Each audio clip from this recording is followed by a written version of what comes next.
Hello दोस्तों, तो एक बार फिर से मेरे YouTube चैनल पर आप सभी लोगों का स्वागत है। आज हम लोग जो है सीखने वाले हैं क्लास 9 की एनसीईआरटी का जो पहला चैप्टर है नंबर सिस्टम, इसका एक्सरसाइज 1.1 जो है इसके बारे में आज हम लोग जो है जानेंगे। इसमें सबसे पहला हमारा क्वेश्चन है, क्या शून्य एक परिमेय संख्या है?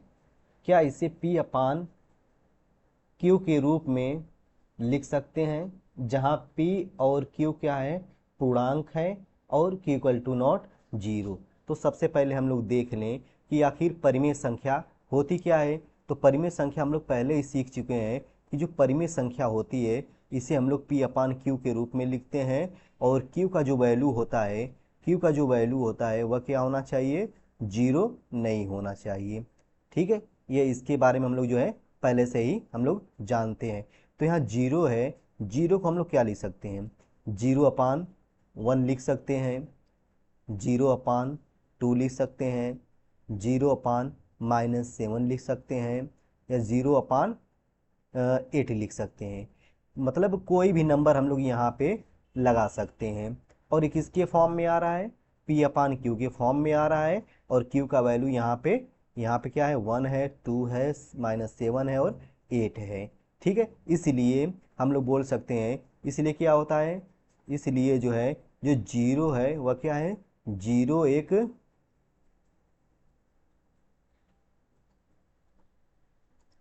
जीरो एक परिमेय संख्या है। ठीक है, तो ये हमारा पहले जो है क्वेश्चन का यह आंसर है। उसके बाद आ जाए हम लोग जो है दूसरा जो क्वेश्चन है, दूसरे क्वेश्चन पे आ जाए। तो दूसरे क्वेश्चन में क्या बोल रहा है कि 3 और 4 के बीच में हमको जो है 6 परिमेय संख्याएं ज्ञात करनी है। तो इसको निकालने के लिए हमारे पास दो मेथड हैं। तो सबसे पहले पहला जो मेथड है इसको हम लोग जान लें कि पहले मेथड से हम लोग जो है कैसे निकालेंगे। सबसे पहले पहला मेथड है, हम लोग क्या करते हैं, 3 और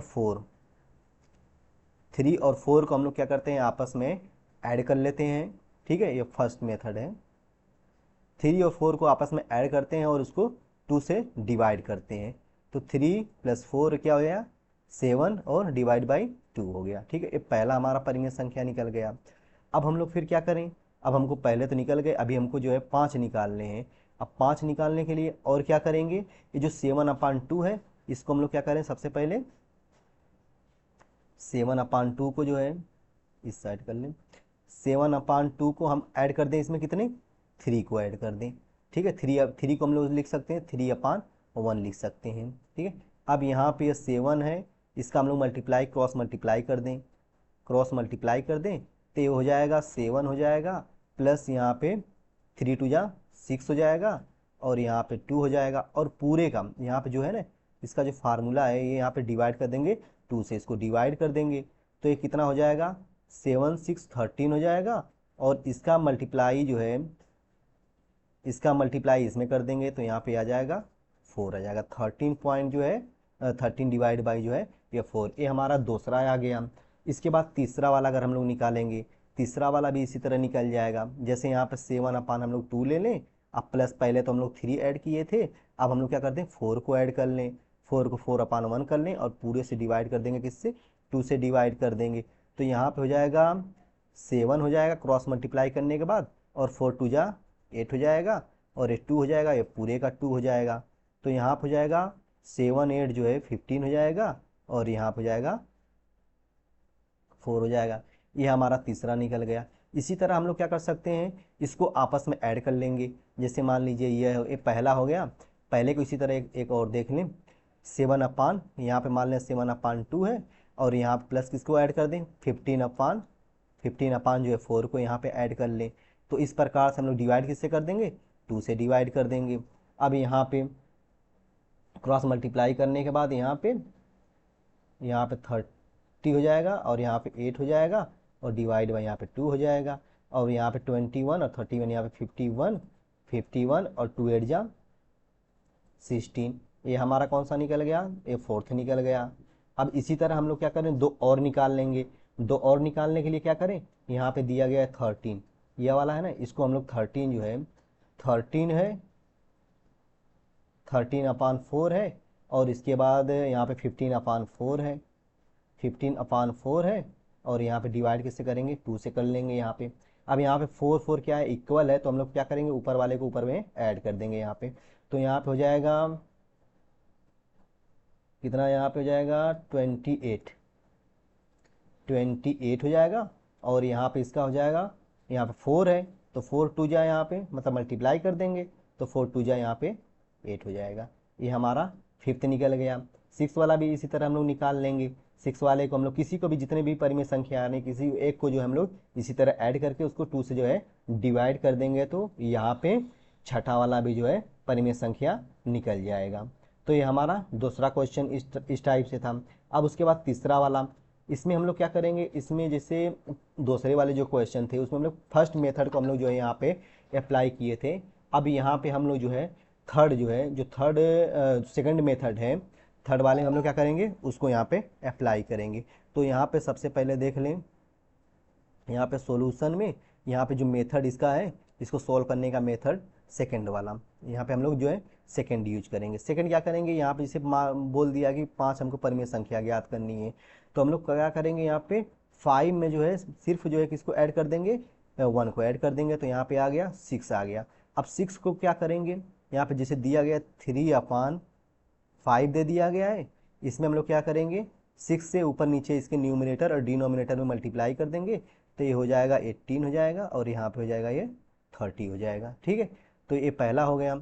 अब उसके बाद